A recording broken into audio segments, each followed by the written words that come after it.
In the world of competitive sporting events, the underdog stands as an inspiring example of determination, dedication, and hard work, all qualities the Olympic Games takes pride in. Squaw Valley, the geographical embodiment of the underdog spirit, started as a quiet mountain that had built itself from scratch to become the famous Olympic city it is known to be today.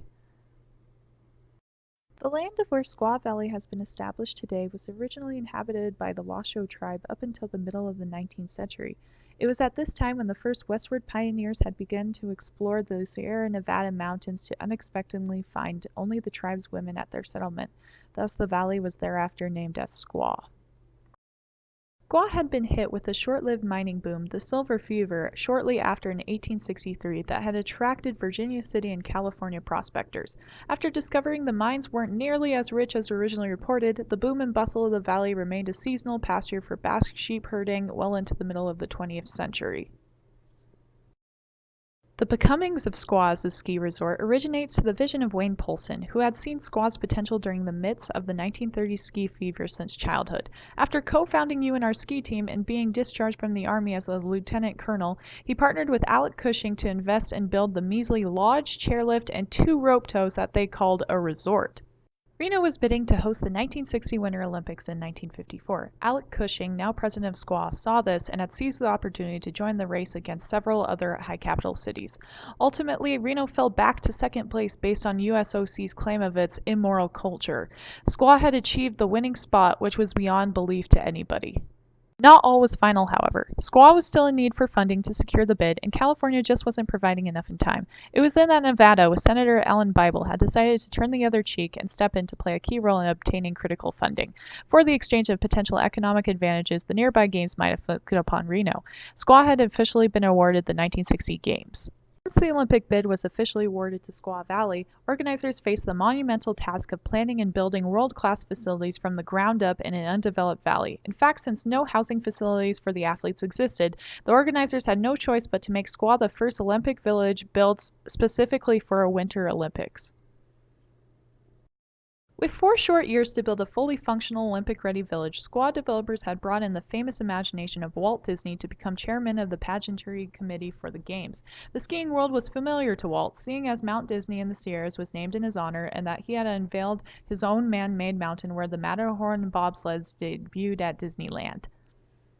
Walt was head of programming the opening and closing ceremonies, the victory ceremonies, and the Olympic torch relay. This meant that pyrotechnics, musical selection, and aesthetic all applied to this job. The Tower of Nations was also of his design, serving as the staging area where the medal ceremonies would be publicly be held.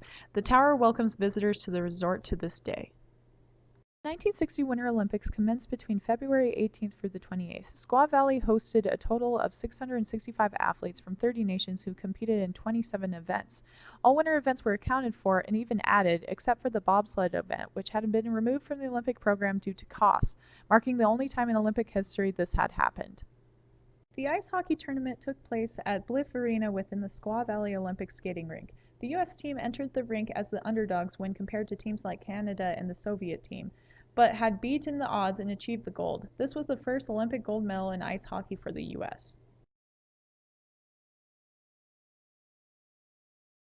The biathlon made its Olympic debut at Squaw Valley. The biathlon had taken the place of the military patrol event that had fell out of favor in 1948 due to anti-military sentiments in the past World War II era. The sport is comprised of a 20-kilometer cross-country race with 4 shooting stations at ranges from 100 to 250 meters. There was only one ski jumping event at the 1960 Games, the men's normal hill, which was held on February 28th. Rankings were determined by a point system under the combination of distance points and style points judged by a panel of 5 officials. This event marked the first time the dasher technique was used. German representative Helmut Racknagel brought home the gold.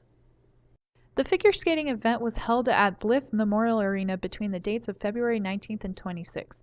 There were 3 events, men's and women's singles, and the pairs competition. Notable medalists include the men's champion David Jenkins, the women's champion Carol Heiss, and the pairs champions Barbara Wagner and Bob Paul of Canada.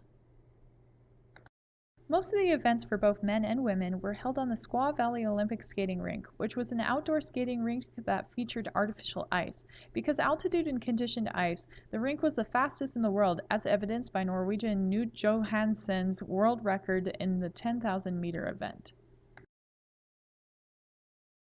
Despite the lack of facilities at Squaw Valley, the resort did have steep mountain slopes in close proximity, resulting in some of the most difficult alpine skiing courses in Olympic history. Notable medalists include men's champion Jean Vernet of France, women's champion Heidi Biebel of Germany, and Penny Patow of the US, the only multiple medal winner. 131 athletes out of the total 665 had won medals in the 1960 Winter Games. It was a mark of victory for the Soviet Union team that had achieved first, with the countries of Germany and the US not far behind. In addition to achieving victories, the Squaw Olympics had also achieved social advancements, one being that women were now allowed to compete in the Olympic speed skating competition for the first time in 1960. Ethnic hostility was a problem at the time, but was prevented with official resolutions condemning the practice of discrimination during the Games.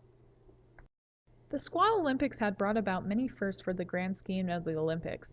These innovations include the creation of metal skis, the concept of utilizing instant replay and televised broadcasts, artificial ice for skating events, and an IBM computer that helped broadcast competitors' scores around the world like never before.